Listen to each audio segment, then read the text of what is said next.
চন্ড নামে একজন ব্যাদ জাতীয় মানুষ আর কি শিকার টিকার করে বেড়ায়। একবার রাত্রিবেলায় সারাদিন পশু টশু মেরেছে, এবং পশু যে মারে না, শিকারের নেশাটা আছে, তো একটা শিকার করার পরে আর একটা শিকার করতে ইচ্ছে করে। তাতে তার রাত্রি হয়ে গেল এবং সে রাত্রে একটা বেলগাছের উপরে উঠলো। বেলগাছের উপরে উঠে সে বসে থাকলো যে একটা শুয়োর ধরবে। শুয়োর আসছে না, শুয়োর মারার মতো অবস্থা হচ্ছে না। এই অবস্থা সে করছে কি, সে একটা একটা করে বেলপাতা তুলতে আরম্ভ করলো। বেলপাতাগুলো তুলে তুলে ছুঁড়ে ছুঁড়ে নিচে ফেলতে আরম্ভ করলো। এরম করতে করতে একটা সময় যে হাত নোংরা হয়ে গেছে, এক গন্ডুস জল নিল, সেই জলটা নিয়েও সেটাও ফেলে দিল। নিচে একটা শিবলিঙ্গ ছিল। তো সেখানে সেই যে বেলপাতা পড়লো, জল পড়লো, সেও সব জানে না, সে শুয়োর মারার জন্য উঠেছিল উপরে। তো সেদিনটা মাঘ মাস ছিল, কৃষ্ণপক্ষের চতুর্দশীর তিথিতে এই কাণ্ডটা ঘটলো। এখন এর পরে সেই লুব্ধকের স্ত্রী এলো।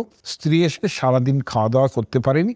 সে এসে খাওয়া দাওয়ার ব্যবস্থা করে সে ভাবলো যে ঠিক আছে, তুমি খাওয়া দাওয়া করবে, চল আমরা স্নান টান করে আসি। এই স্নান টান করতে যাওয়ার পর দেখা গেল একটা কুকুর সে এসে যে খাবার দাবার রাখা ছিল সে কুকুরটা খেয়ে চলে গেল। তার যে স্ত্রী, তার খুব রাগ হলো, সে রাগের চোটে সে কুকুরটাকে মারতে যায়। এরকম অবস্থা হঠাৎ করে একটা ভাবান্তর ঘটছে সেই ব্যাধের মধ্যে। সে বললো যে খাওয়া দাওয়া করে চলে গেছে, কি করা যাবে, তুমি এটা বিচার করার চেষ্টা করো যে ক্ষুধার্ত আমিও ছিলাম, তুমিও ছিলে, ক্ষুধার্ত হয়তো সেই কুকুরটাও ছিল, কুকুর খেয়ে গেছে, তার জন্য তুমি দুঃখ করো না। ইতিমধ্যেই দেখা গেল শিব লোক থেকে কতগুলো লোক এসছে, বলে তুমিও তোমার অজান্তেই তুমি এমন একটা ভালো কাজ করেছো যাতে শিব, পরম শিব, তিনি মহাতুষ্ট হয়েছেন। তার মানে দুজনেই একটা উপবাস, ব্রত, রাত্রি জাগরণ সবগুলো তোমরা করে ফেলেছ তোমাদের নিজের অজান্তেই।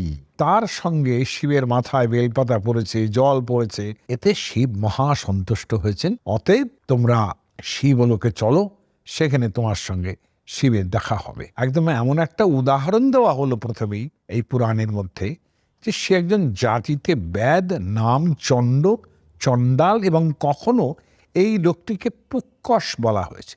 পুক্কস মানে অন্তর্জাতির মধ্যে পড়ে। আমার তো মনে হয় এইটা যে ইন্দ্রচন্দ্র যমবরুণের জমানা শেষ হলেও এমন একজন দেবতার কিন্তু উৎপত্তি হলো যেখানে সাধারণ মানুষ তার পুজো করছে। আমার মনে হয় সেখানে শিবের উৎপত্তি কিভাবে হয়েছিল সেটা আমার একটু আপনাদের জানানো দরকার।